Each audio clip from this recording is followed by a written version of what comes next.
What's going on, guys? Welcome to Clutch People. I hope you guys are having an amazing day or night. If you're new to the channel, I hope you guys are doing well. And if you are already a subscriber of mine, I already appreciate your support so much. And anyone that ends up clicking that subscribe button, I'll appreciate your support as well. And you don't even have to click that red subscribe button. If you just watch my videos in general, I'll be happy. But I hope you guys are doing well. I hope you guys are staying safe and you guys are not doing anything stupid in the world.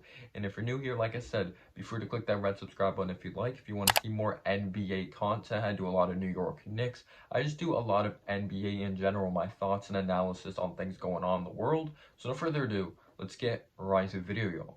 As today, I'm going to be talking about how the New York Knicks should not go out there in free agency and sign DeMar DeRozan. DeMar DeRozan's been a very good player, or at least you could say just a good player in his NBA career. I loved his loyalty to Toronto, of course. He did a good job contributing over there with Kyle Lowry of the world. He was even around when it came to the Andre Bargnani freaking era of the Toronto Raptors, him being the first overall pick. Of course, from overseas, he was under the helm of Dwayne Casey, and he's been put in a tough position as a basketball player. Getting Kawhi Leonard, the Toronto Raptors, was definitely a big-time upgrade over DeMar DeRozan, and I remember some people thought that was just awful. Some people thought like that, the Raptors lost that because you're telling me people were really thinking like, no way they're going to win an NBA championship. Kawhi has one more year on his contract left, and you're really expecting them to win with the Toronto Raptors, and they did exactly that. Kawhi Leonard's definitely that player that can get a team over its hump, has a very all-around, versatile basketball game. If you take a look at DeMar DeRozan, I think he's a very solid defender, decent ball handler as well. He can get to the rack. He's extremely athletic. He's known for having that really nice mid-range shot in his arsenal.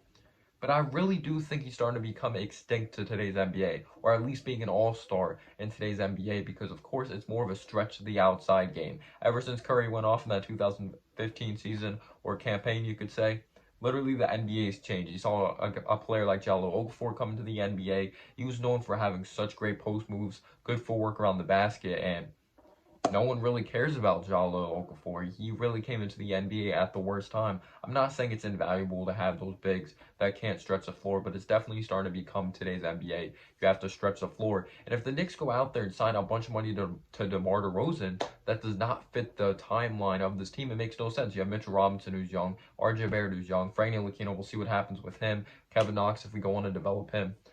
Don't get me wrong, you could always move RJ Barrett to the 3 or put DeMar DeRozan at the 2. But this team already struggles with shooting the basketball from the outside. So why would we go out there to get DeMar DeRozan, who's probably slightly declining? I'm not saying he's trash. And we're probably going to give a max contract to that really doesn't shoot the ball at all from the outside. And when he does, he's definitely not the greatest. Don't get me wrong, he's going to contribute to wins. But this is a rushing the process move by the New York Knicks. If they go out there, trade for a Chris Paul or get a Chris Paul and then get a DeMar DeRozan, that's just typical Knicks for you. I know you guys, casual NBA fans or NBA fans, or everyone has their own opinion, would be like, what are you talking about? No, the Knicks will finally be in the playoffs. Don't get me wrong, I want to see the Knicks in the playoffs, but I want consistent success, at least of going to the playoffs. We get DeMar DeRozan, who's declining. Chris Paul, he's getting older as well. And we just need players that can complement RJ's game for sure. Don't get me wrong, Chris Paul would be amazing in the pick and roll with Mitchell Robinson, but that's besides the point. I'm talking about DeMar DeRozan. DeMar DeRozan has a pretty versatile game, but he can't shoot it as well from the outside. And RJ Barrett's not the greatest shooter yet in his NBA career. And if we have Frank Ntilikina or Dennis Smith Jr. running at the point, our shooting will be absolutely atrocious. RJ hasn't been the greatest defender whatsoever in his NBA career. He showed flashes. Frank Ntilikina, we know, is a good defender, but if Dennis Smith Jr. starts, that would not be the greatest whatsoever. But I just don't see the fit. I think he's getting older, doesn't fit the timeline, doesn't fit today's NBA as much, and he doesn't complement the games of these players on our team. For sure, he's definitely a bucket getter type of player, and he'll take the ball out of RJ's hands. I don't think it's too early to say, but I don't think RJ will be a number 1 or number 2 option on a championship team. I think he's going to be a player that's really consistent like every year and just ends up being a good scorer. He might be like 1 to 2 time All-Star. I'm not expecting him to be the superstar, like game-changing player. Like I said, it's too early to tell. He's literally so young, and he just wrapped up a rookie season where most of the rookies, of course, didn't play the full season. I just don't think it would make any sense, in my opinion, to go out there and get a DeMar DeRozan. Doesn't complement their games. He's older, doesn't fit the timeline, and it's a rushing move, in my opinion, and I don't think he's going to be worth that contract. If we end up giving him a big-time contract, he's pretty much going to be signed out of his prime, and he'll probably be signed out of his prime. And right now, I don't even think he's really in his prime. If anything, I think he's declining, not fitting today's NBA as much. And I'm not saying he's trash. I'm not saying he's trash. He's a good player, but it would definitely not be the right move whatsoever for the New York Knicks.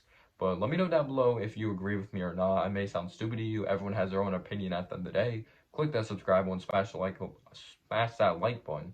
Can't speak English. And as always, guys, have a humble day or night. Peace out, y'all.